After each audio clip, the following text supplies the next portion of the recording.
ইন্না ইদ্দাতাশ শুহুরি ইনদাল্লাহি 12 শাহরান ফি কিতাবিল্লাহ ইয়াওমা খালাকাস সামাওয়াতি ওয়াল আরদা মিনহা আরবাআতুন হুরুম। আল্লাহ রাব্বুল আলামিন বলেন, নিশ্চয় আল্লাহর কাছে মাস সমূহের গণনা হচ্ছে 12 মাস। বলেন সুবহানাল্লাহ। ফি কিতাবিল্লাহ, আল্লাহর বিধানে রয়েছে।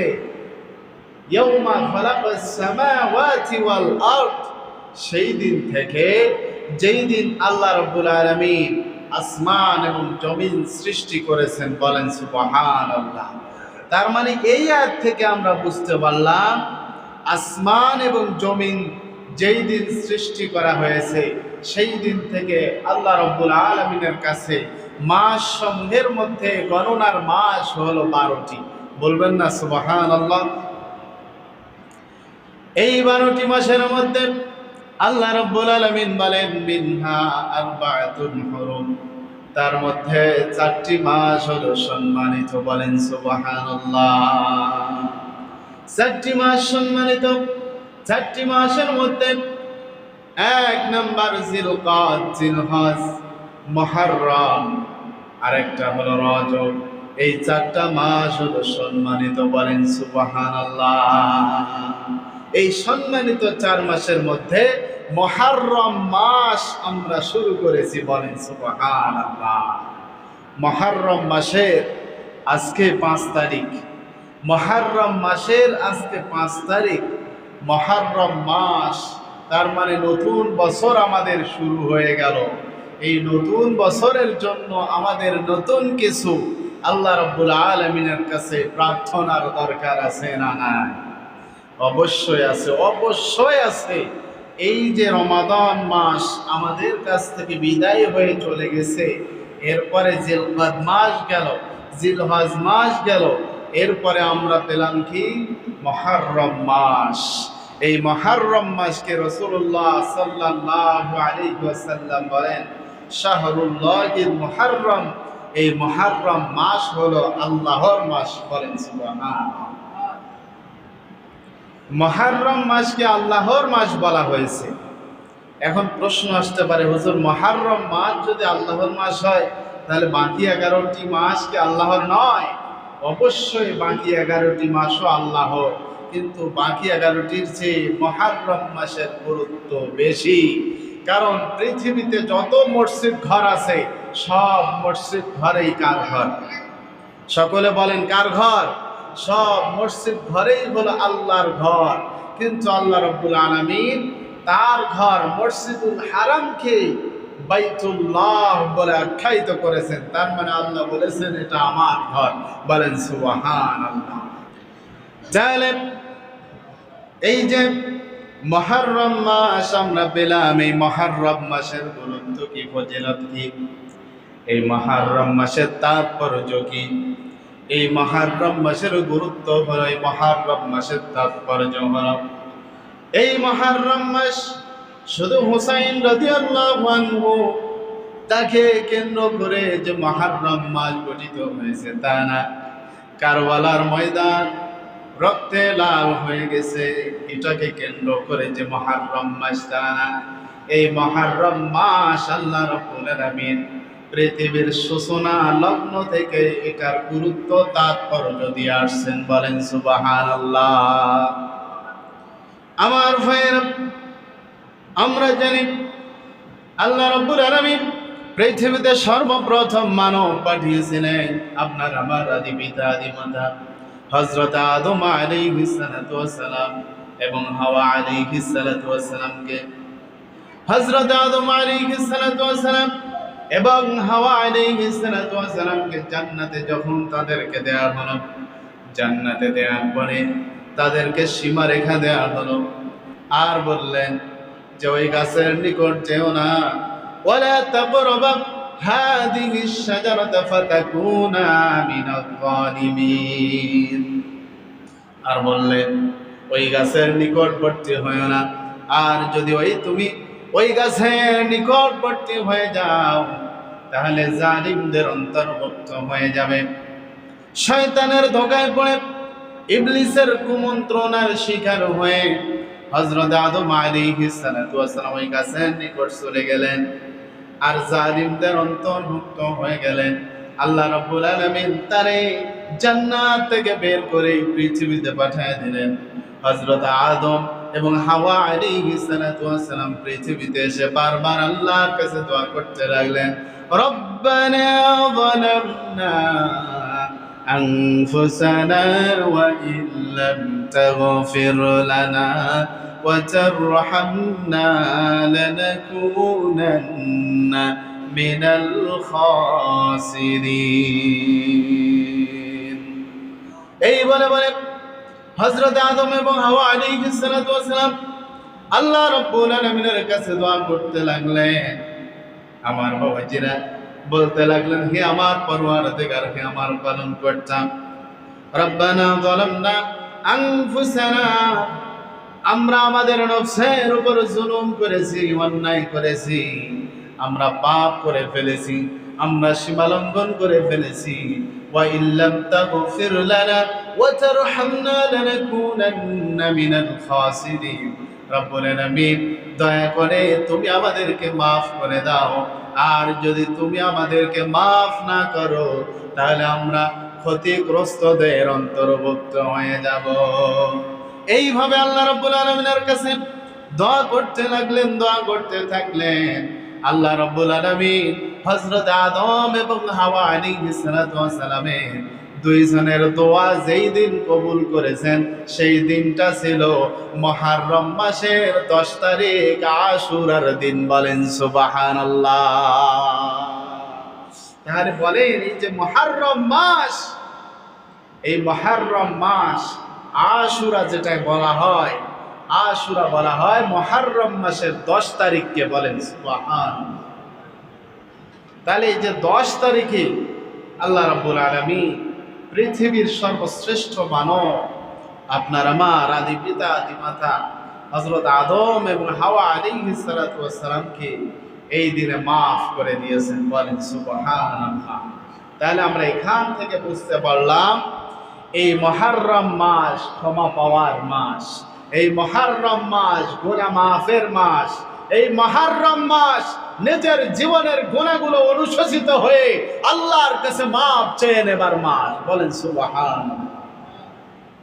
আমার ভাইয়েরা, আমাদের জীবনে পাপ হয়ে গেছে, অন্যায় হয়ে গেছে, নিজেদের জীবনে আমরা পাপ করে ফেলেছি, অন্যায় করে ফেলেছি, জুলুম করে ফেলেছি। এই হাতের দ্বারা কত গুনাহ হয়ে গেছে, চোখের দ্বারা কত গুনাহ হয়ে গেছে, পায়ের দ্বারা কত গুনাহ হয়ে গেছে। এই গুনাহগুলোর জন্য বলেন তো অনুতপ্ত হয়ে, অনুশোচিত হয়ে আল্লাহ রাব্বুল আলামিনের কাছে মাফ চাওয়ার দরকার আছে না নাই?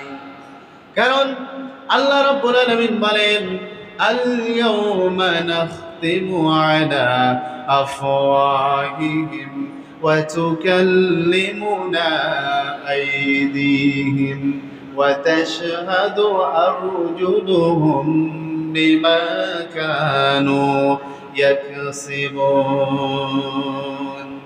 আল্লাহ রাব্বুল আলামিন বলেন, কিয়ামতের ময়দানে সেই দিন আল্লাহ রাব্বুল আলামিনের সামনে দাঁড়ায়া, যখন আল্লাহর সামনে আপনি দাঁড়ায়া যাবেন, আমি দাঁড়ায়া যাব, আপনার হাত সাক্ষ্য দিবে, আমার হাত সাক্ষ্য দিবে, আপনার পা সাক্ষ্য দিবে, আমার পা সাক্ষ্য দিবে। এই দুনিয়ার জিন্দেগিতে আপনি কি করেছেন, আমি কি করেছি। এই দুনিয়ার জিন্দেগিতে আপনার দ্বারা আমার দ্বারা কত পাপ হয়েছে, কত অন্যায় হয়েছে, কত জুলুম আমরা নিজেদের নফসের প্রতি করে ফেলেছি। এইগুলো হাত এবং পা কিয়ামতের ময়দানে আল্লাহর সামনে দাঁড়ায় আপনার আমার বিরুদ্ধে বিপক্ষে সাক্ষ্য দিবে। এই সাক্ষ্য দেওয়ার পূর্বে, কিয়ামতের ময়দানে উত্থিত হওয়ার পূর্বে, এই দুনিয়ার জিন্দেগি থেকে চিরতরে বিদায় নিয়ে চলে যাওয়ার পূর্বে আপনার আমার জীবনে যত পাপ হয়েছে, যত অন্যায় হয়েছে, এই গুনাহ মাফের মাসে, ক্ষমা পাওয়ার মাসে আমরা আল্লাহ রাব্বুল আলামিনের কাছে অনুশোচিত হয়ে মাফ চেয়ে নিব। বলেন ইনশাআল্লাহ। কারণ বান্দা যখন গুনাহ করে ফেলে, পাপ করে ফেলে, এই পাপের জন্য অনুশোচিত হয়ে, এই পাপের জন্য নিজে অনুতপ্ত হয়ে যখন আল্লাহ রাব্বুল আলামিনের কাছে মাপ চেয়ে নেয়, আল্লাহ রাব্বুল আলামিন বান্দা বান্দির জীবনের গুনাহগুলো মাফ করে দেন। বলেন সুবহান। আমার ভাইরা, আল্লাহ রাব্বুল আলামিন বলেন ইল্লা মান তাবা ওয়া আমানা ওয়া আমিলা আমালান সালিহান ফাউলাইকা ইউবাদদিলুল্লাহু সাইয়্যাতিহিম হাসানাত ওয়া কানাল্লাহু গফুরার রাহিমা। আল্লাহ রাব্বুল আলামিন বলেন, তবে যে তাওবা করবেন, তাওবা করার পরে ওয়া আমানা ঈমান নিয়ে আসবে, ঈমান আনবে, ঈমান আনার পরে ওয়া আমিলা আমালান সালিহান, নেকির কাজ করবেন, আমলে সালেহ করবেন, সৎ কাজ করবেন, সবের কাজ করবেন। আল্লাহ রাব্বুল আলামিন বলেন ফাউলাইকা ইউবাদদিলুল্লাহু সাইয়্যাতিহিম হাসানাত। আল্লাহ রাব্বুল আলামিন বলেন, অথবা তাদের জীবনের যত সাইয়্যাত আছে, যত পাপ আছে, যত অন্যায় আছে, যত গুনাহ আছে, সমস্ত পাপগুলো অন্যায়গুলো পরিবর্তন করে দিয়া কতগুলো পরিমাণের নেকি সব আল্লাহ রাব্বুল আলামিন আপনার আমার আমলনামায় দিয়ে দেন। বলেন সুবহানাল্লাহ। তার মানে আপনার আমার জীবনে যদি পাহাড় পরিমাণে গুনাহ হয়ে যায়, সমুদ্রের ফানা পরিমাণে যদি গুনাহ হয়ে যায়, পাপ হয়ে যায়, আল্লাহ রাব্বুল আলামিন বলেন লা তাকনাতু মির রাহমাতিল্লাহ। বান্দারে আমার রহমত থেকে হতাশ হয় না, আমার বরকত থেকে হতাশ হয় না, নিরাশ হয় না। বান্দা পাপ করেছো, গুনাহ করেছো, অন্যায় করেছো, নিজের নফসের উপর জুলুম করে ফেলেছো, বান্দারে হতাশ হয় না। ইন্নাল্লাহা ইয়াগফিরুয যুনুবা জামিআ। আল্লাহ রাব্বুল আলামিন বলেন, নিশ্চয় আমি আল্লাহ ইয়াগফিরুয যুনুবা জামিআ, যামবুন এক বচন, যুনুবা বহু বচন শব্দ আল্লাহ ব্যবহার করে জানায় দিলেন। ইয়াগফিরু মুজারিব, বর্তমান ভবিষ্যৎ, প্রেজেন্ট ফিউচার, দুইটা কাল এই জায়গার মধ্যে আল্লাহ রাব্বুল আলামিন ব্যবস্থা করে আল্লাহ রাব্বুল আলামিন এই জায়গার মধ্যে দিয়ে জানায় দিলেন, নিশ্চয় আমি আল্লাহ ইয়াগফিরুয যুনুবা জামিআ, তোমাদের জীবনের সমস্ত গুনাহগুলো মাফ করে দিচ্ছি এবং দিব। বলেন সুবহানাল্লাহ। তাহলে আমাদের যাদের জীবনে গুনাহ আছে, এই গুনাহের জন্য হতাশ হওয়ার পিছনে কারণ নাই। যদি পাহাড় পরিমাণেও গুনাহ হয়ে যায়, সমুদ্রের ফানা পরিমাণও যদি গুনাহ হয়ে যায়, আমরা হতাশ না হয়ে মাপ চাবো যার কাছে। সকলে বলেন তিনি কে? আল্লাহ। আল্লাহ রাব্বুল আলামিন অন্য আয়াতে কারিমা আরো সুন্দর করে বলেন, ইয়া আইয়ুহাল্লাযীনা আমানু তুবু ইলাল্লাহি তাওবাতান নাসুহা আসা রাব্বুকুম আইয়ুকাফিরা আনকুম সাইয়্যাতিকুম ওয়া ইউদখিলাকুম জান্নাতিন তাজরি মিন তাহতিহাল আনহার।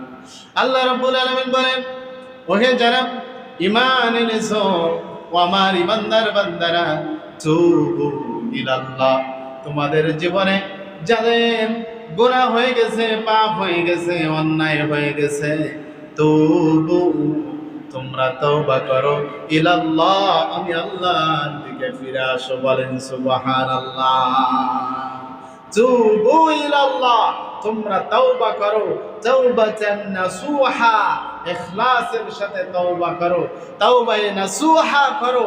যদি খুলুসিয়াতের সাথে, ইখলাসের সাথে যদি আমরা অনুতপ্ত হয়ে, অনুশোচিত হয়ে যদি আমাদের জীবনের পাপগুলোর জন্য গুনাহগুলোর জন্য, অন্যায়গুলোর জন্য যদি আল্লাহর কাছে মাপ চাইতে পারি, আল্লাহ রাব্বুল আলামিন বলেন আসা রাব্বুকুম আইয়ুকাফিরা আনকুম সাইয়্যাতিকুম, আশা করা যায় তোমাদের রব তোমাদের জীবনের সব গুনাহ মাফ করে দিবেন। আর জোরে বলেন সুবহানাল্লাহ। আল্লাহ রাব্বুল আলামিন বলেন ওয়ায়ুদখিলাকুম জান্নাতিন তাজরি মিন তাহতিহাল আনহার, আর তোমাদেরকে এমন জান্নাতের মধ্যে প্রবেশ করাবে যে জান্নাতের তলদেশ দিয়ে ঝর্ণা ধারা পানি প্রবাহিত রয়েছে। বলেন সুবহানাল্লাহ। তাহলে এই যে মাস শাহরুল্লাহিল মুহাররম, মুহাররম মাস আমরা পেয়েছি, এই মাসে আল্লাহ রাব্বুল আলামিনের কাছে যদি আমরা মাপ চাই, আমাদের জীবনের গুনাহ খাতাগুলো মাফ করে দিবেন যিনি, সকলে বলেন তো তিনি কে? আল্লাহ। এজন্য আমাদের জীবনের গুনাহগুলোর জন্য অনুতপ্ত হয়ে অনুশোচিত হয়ে আল্লাহর কাছে মাপ চেয়ে নিব, বলেন ইনশাআল্লাহ। বিশ্ব নবীজি মুহাম্মদুর রাসূলুল্লাহ সাল্লাল্লাহু আলাইহি ওয়াসাল্লামের জীবনে কোনো গুনাহ ছিল না, কোনো পাপ ছিল না, কিন্তু আল্লাহ রাব্বুল আলামিন তারপরেও এই মুহররম মাসে আশুরার দিন অর্থাৎ 10 তারিখে আমাদের নবী বিশ্ব নবী মুহাম্মদুর রাসূলুল্লাহ সাল্লাল্লাহু আলাইহি ওয়াসাল্লামের জীবনের যত গুনাহ রয়েছিল সব আবারও তিনি মাফ করে দিয়েছেন, বলেন সুবহানাল্লাহ। তার মানে তার জীবনে কোনো গুনাহ ছিল না, কিন্তু তারপরেও আল্লাহ রাব্বুল আলামিন তারে আবারও মাফ করে দিয়েছেন, বলেন সুবহানাল্লাহ। তার মানে এই যে আশুরার 10 দিন, আশুরার যে দিন, এই মুহররম মাসের যে 10 তারিখ আশুরার দিন বলা হয়, এই দিনে আল্লাহ রাব্বুল আলামিন নবী রাসূলদেরকে মাফ করে দিয়েছেন। হযরত আদম আলাইহিস সালাতু ওয়াস সালামকে মাফ করে দিয়েছেন। আমাদের নবী বিশ্ব নবী মুহাম্মদুর রাসূলুল্লাহ সাল্লাল্লাহু আলাইহি ওয়াসাল্লামের জীবনের মাফ করে দিয়েছেন, বলি সুবহানাল্লাহ। এই যে শাহরুল্লাহিল মুহররম, মুহররম মাস আমরা অতিবাহিত করছি, এই মুহররম মাসের আমল কি, মুহররম মাসের ফজিলত কি, বিশ্ব নবীজি সাল্লাল্লাহু আলাইহি ওয়াসাল্লাম বলেন এই যে মুহররম মাস, এই যে রমাদান মাস আমাদের কাছ থেকে বিদায় হয়ে চলে গেছে, এই রমাদান মাসের রোজা ফরজ হওয়ার পূর্বে মুহররম মাসের 2টা রোজা ফরজ ছিল। মুহররম মাসের রোজাকে ফরজ করে দেওয়া হয়েছিল, তার মানে রমাদান মাসের রোজা ফরজ হওয়ার পূর্বে মুহররম মাসের রোজা ফরজ ছিল। কিন্তু কেন ফরজ ছিল, কি জন্য ফরজ ছিল?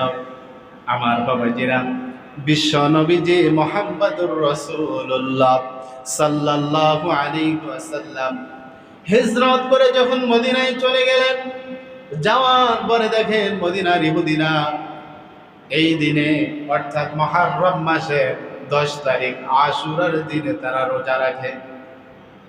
হাবিবে কিবরিয়া সরকারে দো জাহান মুহাম্মদুর রাসূলুল্লাহ সাল্লাল্লাহু আলাইহি ওয়াসাল্লাম ইহুদিদেরকে জিজ্ঞাসা করলেন, তোমরা এই দিনে কেন রোজা রাখো, কি জন্য রোজা রাখো, একটু বলো শুনি। এই কথা বলার পরে ইহুদিরা বিশ্ব নবীজি মুহাম্মদুর রাসূলুল্লাহ সাল্লাল্লাহু আলাইহি ওয়াসাল্লামকে বললেন, হযরত মূসা আলাইহিস সালাতু ওয়াস সালাম এর জামানায় হযরত মূসা আলাইহিস সালাতু ওয়াস সালামকে ফিরআউন যখন ধাওয়া করেছিল, যখন আক্রমণ করেছিল, মূসা আলাইহিস সালাতু ওয়াস সালাম যখন তার কওমদেরকে নিয়ে, জাতিদেরকে নিয়ে, তার উম্মতদেরকে নিয়ে, সঙ্গী সাথীদেরকে নিয়ে যখন পথ চলতে চলতে নদীর তীরে চলে আসলেন, আসার পরে আল্লাহ রাব্বুল আলামিনের বিধান অনুযায়ী মূসা আলাইহিস সালাতু ওয়াস সালাম লাঠি দিয়ে যখন নদীর মধ্যে বাড়ি দিলেন, পানির মধ্যে আঘাত করলেন, এই পানির মধ্যে আল্লাহ রাব্বুল আলামিন রাস্তার ব্যবস্থা করে দিয়েছেন। আর এই রাস্তা দিয়ে যখন মূসা আলাইহিস সালাতু ওয়াস সালাম এবং তার কওম, তার জাতি, তার গোষ্ঠী, তার উম্মতেরা যখন এই রাস্তা দিয়ে নদী পার হয়ে চলে গেলেন, সমুদ্র পার হয়ে চলে গেলেন, এরপরে যখন ফিরআউনের সৈন্য এবং ফিরআউন এই নদীর মধ্যে, সমুদ্রের মধ্যে, ওই রাস্তার মধ্যে চলে গেছেন, আল্লাহ রাব্বুল আলামিন পাকড়াও করেছেন ফিরআউনকে এবং তার সঙ্গী সাথীদেরকে।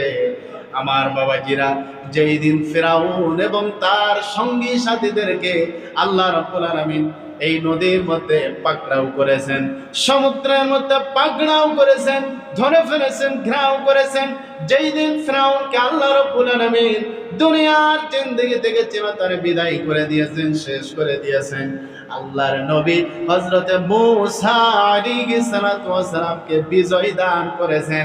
এই দিনটা ছিল মুহররম মাসের 10 তারিখ, আশুরার দিন। জোরে বলি সুবহানাল্লাহ। তার মানে এই দিনটাও হলো নবীদের জন্য বিজয়ের দিন, বলেন সুবহানাল্লাহ। এই জন্য আমরা আল্লাহর কাছে মাপ চাবো, যে কোনো সমস্যার সম্মুখীন যদি হয়ে থাকি এর জন্য আল্লাহর কাছে দোয়া করব, আল্লাহ যেন আমাদের ওই সমস্ত সমস্যা থেকে সমাধান করে আমাদের বিজয়ী করে দেন, বলেন ইনশাআল্লাহ। আল্লাহর কাছে আমরা দোয়া করব, আল্লাহর কাছে আমরা চাইব। এই কারণেই নবীজি সাল্লাল্লাহু আলাইহি ওয়াসাল্লাম যখন ইহুদিদেরকে প্রশ্ন করলেন যে তোমরা রোজা রাখো কেন এই দিনে, তখন ইহুদিরা বললেন আমাদের নবী মূসা আলাইহিস সালাতু ওয়াস সালামকে আল্লাহ তাআলা এই দিনে বিজয় দান করে দিয়েছেন, এই দিনে ফিরআউনের হাত থেকে রক্ষা করেছেন, আল্লাহ তাআলা বিজয় বলে ঘোষণা করে দিয়েছেন এই দিনে। এজন্য মূসা আলাইহিস সালাতু ওয়াস সালাম শুকরিয়া স্বরূপ এই দিনে রোজা রাখতেন। আমরাও শুকরিয়া স্বরূপ একটা রোজা রাখি। বিশ্ব নবীজি মুহাম্মদুর রাসূলুল্লাহ সাল্লাল্লাহু আলাইহি ওয়াসাল্লাম বললেন, তোমাদের চেয়ে আমি নবী মূসা আলাইহিস সালাতু ওয়াস সালামকে বেশি ভালোবাসি এবং তোমাদের চেয়ে তার প্রতি আমার হক বেশি, কারণ তিনি আমার ভাই। আমাদের নবী বিশ্ব নবী মুহাম্মদুর রাসূলুল্লাহ সাল্লাল্লাহু আলাইহি ওয়াসাল্লাম এই কথা বললেন। বলার পরে নবীজি সাল্লাল্লাহু আলাইহি ওয়াসাল্লাম এই দিনে নিজেও রোজা রাখা শুরু করে দিলেন এবং সাহাবীদেরকেও রোজা রাখতে বললেন, বলেন সুবহানাল্লাহ। সাহাবীরাও রোজা রাখলেন, নবীজিও রোজা রাখলেন। বিশ্ব নবীজি মুহাম্মদুর রাসূলুল্লাহ সাল্লাল্লাহু আলাইহি ওয়াসাল্লাম বললেন, তবে ইহুদিরা রোজা রাখছে একটা, আমরা তার বিপরীত করব।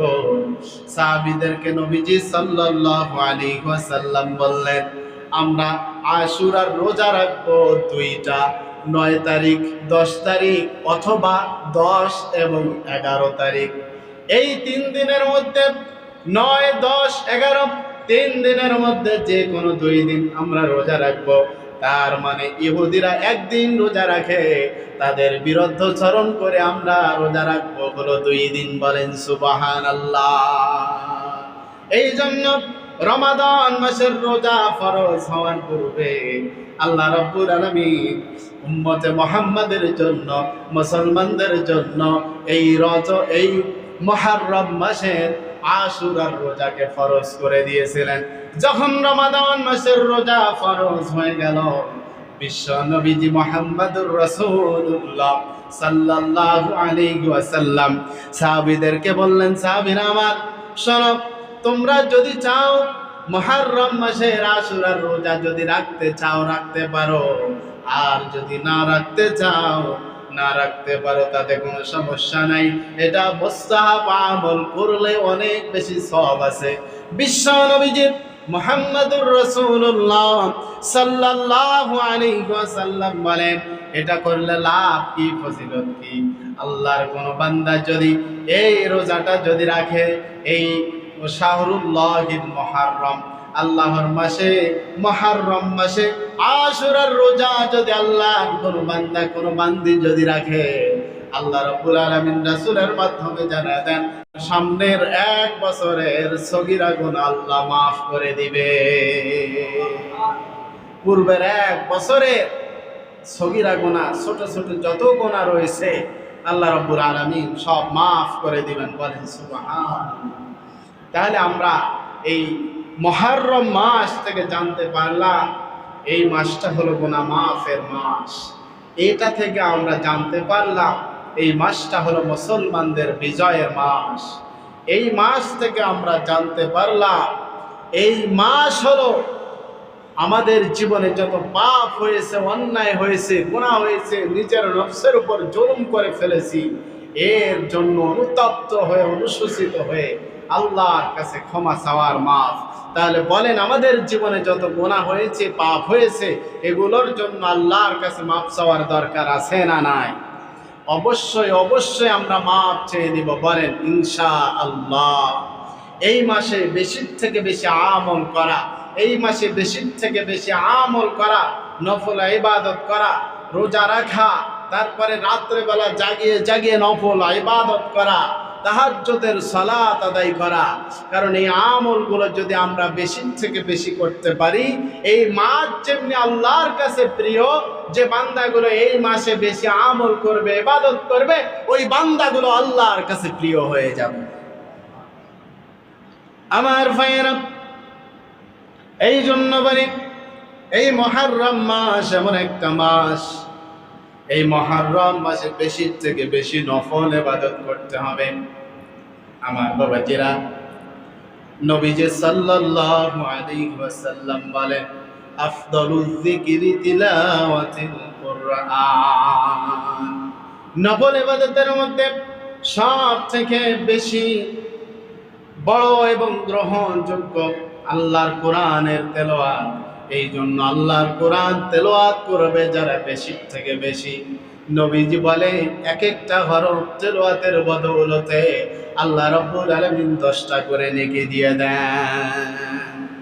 এই জন্য যখন আপনি আমি নফল ইবাদতে দাঁড়িয়ে যাব, নফল নামাজে হোক কিংবা কোরআনুল কারীমের তেলাওয়াতে হোক, যখন আমরা দাঁড়ায় যাব অথবা বসে যাব, যখন আমরা কোরআনের তেলাওয়াত করব, এই নিয়তে তেলাওয়াত করা যে আমি এক একটা হরফ তেলাওয়াতের বিনিময়ে, এক একটা অক্ষর তেলাওয়াতের বিনিময়ে 10টা করে নেকি আল্লাহ রাব্বুল আলামিন আমার আমলনামায় দিবেন।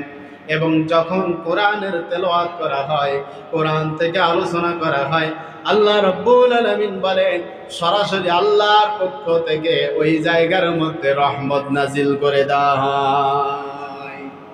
আল্লাহ রাব্বুল আলামিন বলেন, وَإِذَا قُرِئَ الْقُرْآنُ فَاسْتَمِعُوا لَهُ وَأَنصِتُوا لَعَلَّكُمْ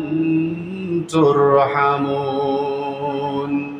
আল্লাহ রাব্বুল আলামিন বলেন, আর যখন তোমাদের সামনে কোরআন পাঠ করা হয়, কোরআন তেলাওয়াত করা হয়, কোরআনের আলোচনা করা হয়, কোরআনের বয়ান বক্তব্য দেওয়া হয়, ফাস্তামিউ লাহু আনসিতু, তোমরা চুপচাপ বসে বসে তা শ্রবণ করতে থাকো।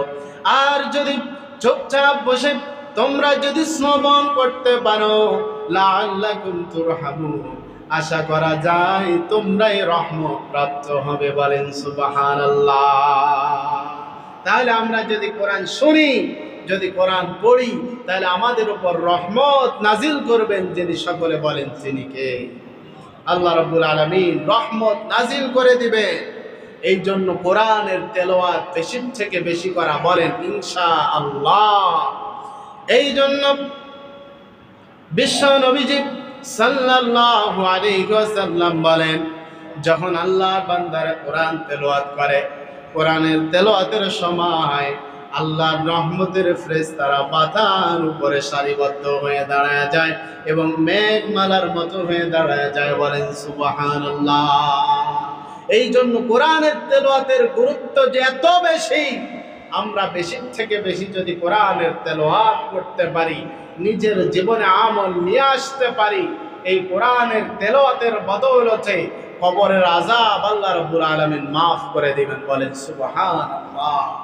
যখন কবরে আপনারে আমারে রাখা হবে, এমন তো অবস্থায় যখন কবর চাপ দিতে শুরু করবে, ডান পাশ থেকে চাপ দিতে শুরু করবে, বাম পাশ থেকে চাপ দিতে শুরু করবে, মাথার দিক থেকে চাপ দিতে শুরু করবে, পার দিক থেকে চাপ দিতে শুরু করবে। এমন তো অবস্থায় যদি আল্লাহর বান্দা দুনিয়ার জিন্দেগিতে কোরআনওয়ালা হয়, কোরআনকে নিজের বন্ধু বানায়, সঙ্গী বানায়, সাথী বানায়, এমন তো অবস্থায় আল্লাহর কোরআন সেখানে হাজির হয়ে যাবে। সুবহানাল্লাহ বলবেন না? বিশ্ব নবীজি মুহাম্মদুর রাসূলুল্লাহ সাল্লাল্লাহু আলাইহি ওয়াসাল্লাম বলেন, আল্লাহর বান্দারা, যদি তোমরা প্রতিদিন রাত্রেবেলা শোয়ার পূর্বে যদি সূরাতুল মুলক যদি তেলাওয়াত করে ঘুমাইতে পারো, যখন তোমরা দুনিয়ার জিন্দেগি থেকে চিরতরে বিদায় নিয়ে চলে যাবে, এমন তো অবস্থায় বিদায় নিয়ে চলে যাওয়ার পরে তোমার যখন কবরস্থ করা হবে, কবরের মধ্যে তোমার কবরটা হবে অন্ধকার। আল্লাহর বান্দা যদি সূরা মুলকের এই আমলটা করে দুনিয়ার জিন্দেগি থেকে চিরতরে বিদায় নিয়ে চলে যেতে পারে, বান্দার যখন জীবন্ত করা হবে কবরের মধ্যে রূহ ফুঁকে দেওয়া হবে। আমার বাবাজিরা, এই যে জীবন যখন চলে যাবে, কবরের মধ্যে যখন রাখা হবে, কবরটা অন্ধকার থাকবে। এমন তো অবস্থায় যদি আল্লাহর বান্দা সূরা মুলকের আমলকারী হয়, তেলাওয়াতকারী হয়, নবীজি বলেন এমন সময় নূরের একটা আলো তার কবরের মধ্যে দূর থেকে চলে আসবে। এই ব্যক্তি দেখে ভয় পেয়ে যাবে কবরের মধ্যে। ওই নূরের আলো থেকে আওয়াজ আসবে, শব্দ আসবে, আল্লাহর বান্দা ভয় পেও না, ভয় পেও না, তোমারে ভয় দেখানোর জন্য আমি আসি নাই, তুমি আমারে ভয় পেও না, আমি তোমার সঙ্গী, আমি তোমার সঙ্গী, আমি তোমার সাথী। বলেন সুবহানাল্লাহ। এই কথা বলার পরে আলো যখন কাছে এসে যাবে, আলোরে জিজ্ঞাসা করবে, তুমি কে? তুমি কে? আজকে আমার দুর্দিনে কঠিন সময়ে কবরের অন্ধকার জীবনে তুমি আমার কাছে আলো হয়ে এসেছো। এই আলো আওয়াজ দেবে, ও আল্লাহর বান্দা, দুনিয়ার জিন্দেগিতে তুমি যে প্রতিদিন রাত্রে বেলা শোয়ার পূর্বে সূরাতুল মুলকের আমল করেছো, আমি সেই সূরা মুলক আজকে তোমার কবরের আলো হয়ে তোমার কবরের মধ্যে হাজির হয়েছি। অন্য বর্ণনা এসেছে সূরা মুলক একটা পাখি হয়ে কবরের মধ্যে এসে হাজির হয়ে যাবে। বলেন সুবহানাল্লাহ। এই জন্য কোরআনের আমল, কোরআনের তেলাওয়াত, কোরআনের পড়া আমাদের জীবন থেকে যেন দূরে সরে না যায়। এই শাহরুল্লাহিল মুহাররম, আল্লাহর মাস, মুহাররম মাস, এটাতে আমরা বেশি থেকে বেশি আমল করব ইনশাআল্লাহ। এবং যতগুলো কথা আমরা বললাম, শুনলাম, আল্লাহ তাআলা উভয় পক্ষকেই বাস্তব জীবনে এই কথাগুলো আমল করার তৌফিক দান করুক। সকলে পড়ি আমিন।